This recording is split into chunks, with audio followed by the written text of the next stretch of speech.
मैं नादिया राजपूत देसी उर्दू टीवी तो जिथे जिथे साढ़े पंजाबी भैन भरा वसते ने खास तौर ते भारत पाकिस्तान ते कैनेडा सारिਆਂ ਨੂੰ मेरी जानिब तो सत श्री अकाल खुश आमदीद ते जी आयां ਨੂੰ सब तो पहला एक नज़र हैडलाइंस ते अमरीका के वजीर खारजा मार्को रूबियो का कहना है कि अमरीका को लगता है कि इसके कोल पाकिस्तान के नाल अपने स्ट्रैटेजिक तालुकात को वसत देने का एक मौका है।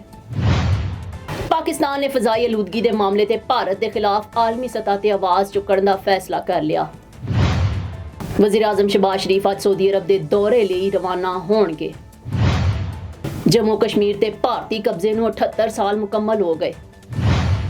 और बढ़दे खबरों की तफसील दी जानी। अमरीका के वजीर खारजा मार्को रूबियो का कहना है कि अमरीका को लगता है कि इसके कोल पाकिस्तान के नाल अपने स्ट्रैटेजिक तालुकात को वसत देने का एक और मौका है। दोवां मुल्कों के दरमियान तालुकात की मजबूती नई दिल्ली के नाल वाशिंगटन के तालुकात या दोस्ती की कीमत ते नहीं है।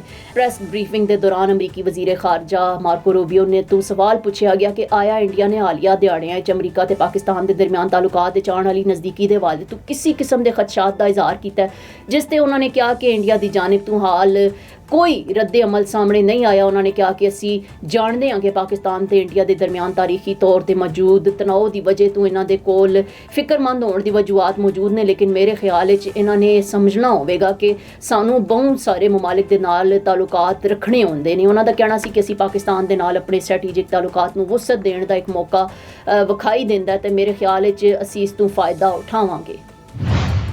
पाकिस्तान ने फिजाई आलूदगी के मामले ते भारत के खिलाफ आलमी सतह पर आवाज़ उठाने का फैसला कर लिया है। केप एनवायरनमेंट कॉन्फ्रेंस भारत के खिलाफ आम शवायद पेश किए जाएंगे। तफसीलात के मुताबिक लाहौर समेत पंजाब के मुख्तलिफ शहरों फिजाई आलूदगी खतरनाक हद तक वध गई है, जिसके बाद पाकिस्तान ने भारत के खिलाफ आलमी सतह पर आवाज़ चुकने का फैसला किया। इजराइल ने दसिया कि पंजाब हुकूमत केप एनवायरनमेंट कॉन्फ्रेंस भारत के खिलाफ आम शवायद पेश करेगी। वज़ीर आला पंजाब की हिदायत ते एनवायरनमेंट डिपार्टमेंट ने फिजाई आलूदगी तो मुतल्लिक डाटा इकट्ठा करना शुरू कर देता है। Now I am American. I have citizen. I still have my Salvadorian passport and now I have my USA passport. I am a citizen of the US. Khi cầm cái hộ chiếu Mỹ, con rất là tự hào mình là công dân Mỹ. La ciudadanía para mí significa oportunidades. Si ya tienen el tiempo que pueden hacerse ciudadanas, que lo hagan. No pierde nada uno con intentarlo. Como dicen en México, echándole ganas, todo se puede.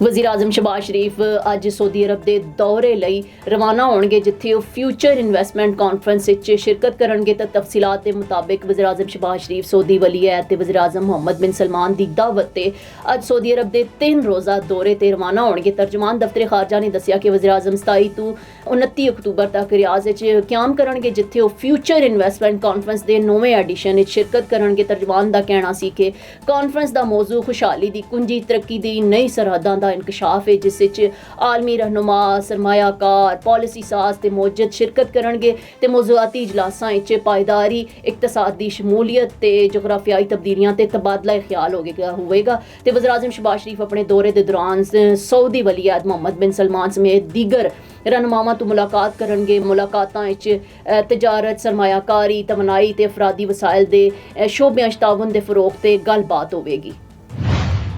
Jammu Kashmir ते भारती कब्जे नूं 78 साल मुकम्मल हो गए। दुनिया भर च कश्मीरी ते पाकिस्तानी बरादरी अज योम स्याह मना रही है। तो सुबह 10 बजे मुल्क भर च कश्मीरी शहादा की याद 1 मिनट की खामोशी इख्तियार की गई। आज़ाद कश्मीर समेत पाकिस्तान भर च रैलियां कड्डियां जाणगियां ते मकबूजा कश्मीर के मजलूम शहरियों तो इजहार यकजहती किया जाएगा।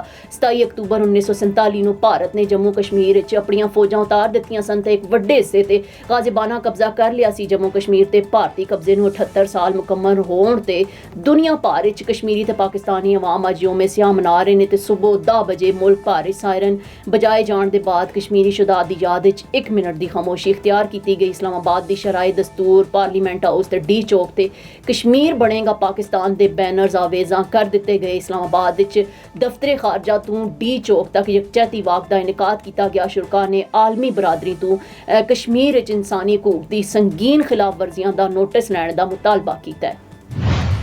देसी उर्दू टीवी तो फिल वक्त इतना ही। मजीद खबरों ते अपडेट्स लई वेखदे रहो देसी उर्दू टीवी, देसी टीवी USA, DTV NN ते साडा OTT प्लेटफॉर्म DTV Flix, जिथे 3000 तो ज़ायद चैनल्स नूं वेखिया जा सकता है। Now I am American. I have citizen. I still have my Salvadorian passport and now I have my USA passport. I am a citizen of the US. Khi cầm cái hộ chiếu Mỹ, con rất là tự hào mình là công dân Mỹ. La ciudadanía para mí significa oportunidades. Si ya tienen el tiempo que pueden hacerse ciudadanas, que lo hagan. No pierde nada uno con intentarlo. Como dicen en México, echándole ganas, todo se puede. Neurological care is a pressing healthcare challenge in Pakistan. That's why Helping Hand USA is building Kind R, a world-class hospital with 130 plus clinics that is set to establish new standards for neurological care in Pakistan.